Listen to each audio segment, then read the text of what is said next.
Most people aren't failing because they lack desire. They're failing because they're imagining from the wrong place. They visualize the future while emotionally standing in the past. They speak of possibility, while their inner state rehearses limitation. They audition for a bigger life, but unconsciously assume they won't get the part. That is the real problem. The outer world does not create the inner world. The inner world creates the outer one. Everything visible, results, relationships, income, recognition, opportunity, is the shadow of a prior assumption, a prior state of being, a prior inner rehearsal that the mind had already accepted as real. That teaching is the foundation of phase 1. You do not attract what you want. You attract what you inwardly assume yourself to be. Abdullah did not teach Neville to wish harder. He taught him to shift consciousness, to move into the felt reality of the desired state, and remain there until the outer world had no choice but to rearrange itself accordingly. That is the principle this phase is built on. The identity gap is not a motivation problem. It is not a planning problem. It is a consciousness problem. You may still be inwardly assuming the old version of herself is the real one. Her imagination rehearses limitation with more discipline than it rehearses expansion. Her inner conversations confirm the ceiling more reliably than they confirm the next level. Phase 1 is where that pattern ends. Will you continue living from the assumption that your past is her most reliable predictor? Or will you accept that imagination, disciplined, directed, and emotionally inhabited, is the most precise tool of transformation available to you? That is the question, because the outer world is impressionable. It takes the shape of what is inwardly held with conviction. The one who learns to assume the feeling of the wish fulfilled, not as wishful thinking, but as conscious inner selection, begins to produce evidence that a strategy alone could never generate. That is the promise of this phase. You're stuck in a cycle of repeating results because your inner assumptions remain unchanged. You change tactics, but not your state of being. You update your offer, but not your self-concept. You redesign your plan, but continue to imagine from your old reality. You haven't fully embraced the idea that your inner world shapes your outer reality. Conditioned to value data, effort, and action above all else, you find yourself in a state of constant performance. But without a corresponding internal shift, this striving feels forced and unnatural. A person of your capacity should not be at the mercy of a self-concept you never consciously chose. Your assumptions about you can and cannot achieve, installed without your permission. You have every right and the capacity to select new ones. If you do not make the inner shift, the identity gap stays wide, regardless of outer effort. Old assumptions keep generating old results. Tactical improvements produce temporary gains and then plateau. The neurological ceiling remains intact behind polished language. You stay excellent at performing a version of yourself you have already outgrown. This is the most sophisticated form of stagnation. It looks like movement. The truth is, it is not. When you begin assuming from the new identity, behavior changes because self-concept changes.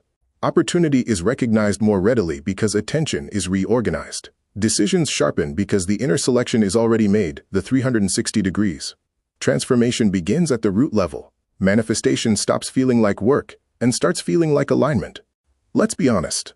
Trained in performance and proof, the idea that imagination is a precision instrument, not daydreaming, can feel unfamiliar. You've learned to respect what you can measure and have built success through discipline and strategy. This phase doesn't dismiss that. It adds an interior layer that strategy alone cannot reach. Ancient wisdom traditions described a psychologically coherent framework for changing consciousness. Modern research in science now supports their claims. The brain doesn't distinguish between a vividly imagined experience and a real one. Mental rehearsal creates new neural pathways. An assumed identity reorganizes behavior. The inner state you consistently inhabit becomes the outer reality you persistently experience. It's self-mastery at the source level. Friends, let us now engage in the 3 steps that will allow us to visit our assumptions, examine the state they have led us to, and revise those assumptions in the backstage of our own audition. First, let's talk about assumption. Abdullah taught Neville a profound truth. Consciousness is the only reality. What you inwardly assume to be true about yourself determines what you experience outwardly. So the first step in any transformation is not action. It is assumption. You must identify what you are currently assuming about yourself and consciously replace it with a new, empowering choice. Second, we move to the state. Neville taught that the key isn't to just visualize a future event as if you're watching a movie. No, the key is to inhabit a state, to feel from within the reality of your desired identity, as if it is already your truth. This is not passive wishing, my friends. It is active inhabitation. You must learn to enter and sustain the state of the wish fulfilled. to feel the sense of already being the person your next level requires. Finally, we come to the revision. Abdullah introduced Neville to the powerful practice of revising the past. This isn't about denying what happened. It is about replacing the emotional imprint of limiting experiences with a new, imaginal record. When you revise a scene from your past that installed a limiting belief, you weaken its grip on your present behavior. This, my friends, is the recode at its very deepest level. Stop rehearsing limitations in silence while performing ambition in public. The inner conversation is the most powerful one you are having. Make it match the identity you selected. Assume the feeling. Inhabit the state. Let the outer world catch up. Imagine 24 weeks from now. The old assumption, the one that kept the neurological ceiling in place, has been interrupted at the root. Your inner rehearsals are no longer confirming the past. They are building the future. Your decisions feel less negotiated and more natural because the woman making them has already been selected at the interior level. The identity gap is narrowing, not because of more effort, but because the inner world has changed. That is the shift this phase initiates. You don't attract what you desire, but rather what you fundamentally assume yourself to be. You cannot outperform the image you hold of yourself, but you can change it. This is where the real work lies.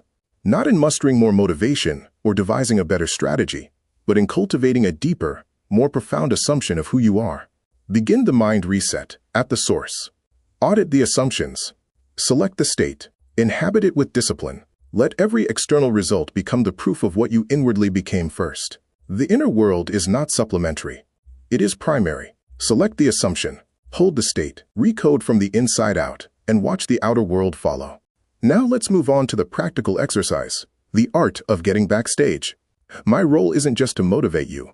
It's to help you unearth the hidden assumptions that are secretly driving your results and to replace them with the powerful discipline of imaginal selection. This is precision work. We need to go deeper than surface-level behavior.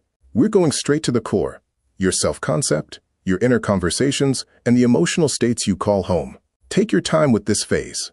Everything that comes next, the casting call, the script, the costume of becoming, is built upon the internal foundation you establish right here.